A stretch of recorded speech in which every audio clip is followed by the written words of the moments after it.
Près de 10 billets d'avion annulés plus tard, une Américaine fuit la Chine. Elle a passé plus de 2 mois piégée dans le pays. Avec des avions de chasse et des navires de guerre en mouvement, Pékin teste les nerfs de Taïwan 9 jours seulement avant la visite de Joe Biden en Asie. Bienvenue dans Regard sur la Chine. Après plus de 2 mois d'incertitude, une Américaine dit enfin adieu au confinement lié au Covid-19 en Chine. Elle est rentrée chez elle après que son vol en provenance de Chine a été annulé une douzaine de fois. Elle craignait de rester coincée en Chine.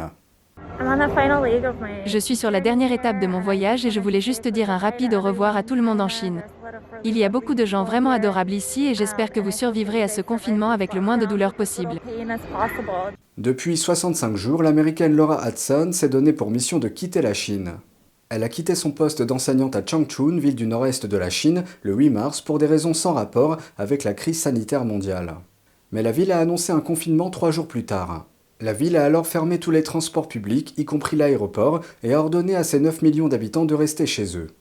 Hudson est restée confinée dans son appartement pendant la majeure partie des mois de mars et d'avril, sans chauffe-eau, en état de marche. Elle a passé la plupart de son temps à écrire un livre, à chercher comment acheter de la nourriture et à trouver un moyen de quitter la Chine par avion. J'essaie juste de trouver comment déménager, comme ça je pourrais peut-être partir un de ces jours, avant ma mort. Après la levée du confinement de Changchun et de multiples annulations de billets d'avion, elle a quitté Changchun mercredi matin pour Pékin. Là, elle devait prendre un autre avion à destination de Los Angeles. Réfléchissant à ce qu'il lui a fallu pour partir et au nombre de billets annulés avant qu'elle n'embarque sur son vol, elle a dit « J'ai fait le compte et cela fait à peu près 8 ou 9 billets en tout. Je ne pense pas que je quitterai les États-Unis avant un bon moment après mon retour, pour être honnête. » La Chine et la Russie ont été exclues d'un important salon militaire à Sydney. Il s'agit de l'exposition maritime internationale 2022 de l'Indo-Pacifique. Les chefs d'état-major de la marine de 40 pays participent à cet événement.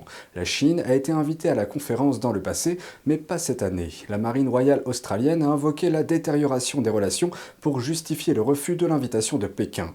La Russie n'a pas non plus été invitée en raison de la guerre en Ukraine. L'événement s'est déroulé dans le Darling Harbour de Sydney. Elle présentait les dernières technologies et les derniers produits de quelques 700 exposants, notamment en matière de guerre sous-marine et de drones. La conférence portait également sur le pacte de sécurité entre Pékin et les îles Salomon. Cet accord pourrait permettre à la Chine de stationner des forces navales dans le Pacifique Sud. Bien que les îles Salomon nient ces revendications, une récente fuite a révélé que les autorités chinoises encouragent le pays à construire des ports, des installations de construction navale et à stimuler le développement des énergies propres. L'armée chinoise fait jouer ses muscles à Taïwan, et ce seulement 9 jours avant la visite du président américain Joe Biden en Asie. Un hélicoptère de combat a traversé de peu la ligne médiane du détroit de Taïwan, plus proche de Taïwan que de la Chine. La ligne médiane indique une zone tampon non officielle entre Taïwan et le continent. Pékin considère que Taïwan fait partie de la Chine et a menacé d'en prendre le contrôle par la force. Et ce, bien que Taïwan ait ses propres dirigeants démocratiquement élus, une constitution et une armée. Les États-Unis n'ont pas de relations diplomatiques officielles avec Taïwan, mais Washington est tenu par la loi de fournir des armes à Taïwan pour qu'elle puisse se défendre. La Chine a déclaré aux États-Unis que Taïwan était la question la plus sensible dans ses relations avec Washington. L'hélicoptère de combat chinois a franchi la ligne médiane quelques jours seulement après que le département d'État américain a modifié la formulation de son site web. Ce texte décrit les relations entre les États-Unis et Taïwan. La version précédente comportait 2 déclarations. La première est « Les États-Unis reconnaissent le gouvernement de la République populaire de Chine comme le seul gouvernement légal de la Chine, reconnaissant la position chinoise selon laquelle il n'y a qu'une seule Chine et que Taïwan fait partie de la Chine. » L'autre déclare que les États-Unis ne soutiennent pas l'indépendance de Taïwan. Ces 2 déclarations ont été supprimées dans la version mise à jour. Bien que le département d'État ait déclaré qu'il n'y a aucun changement dans la politique d'une seule Chine. Retour au détroit de Taïwan, Pékin ne se contente pas de mettre la pression sur Taïwan.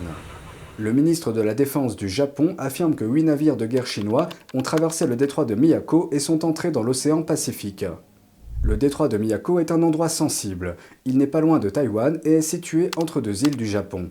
Toujours près de cette zone, le Japon affirme que des avions de chasse chinois ont décollé et sont revenus plus d'une centaine de fois sur un porte-avions. Une forte augmentation par rapport aux exercices précédents. Les États-Unis sont également très attentifs. Le jour même où l'hélicoptère de combat chinois a franchi la ligne médiane, un navire de guerre américain a également traversé le détroit de Taïwan. Joe Biden se rendra en Corée du Sud et au Japon plus tard ce mois-ci. C'est son premier voyage en Asie depuis qu'il est devenu président. C'est tout pour aujourd'hui, merci d'avoir suivi Regard sur la Chine. On se retrouve demain pour une nouvelle émission, prenez soin de vous et à bientôt.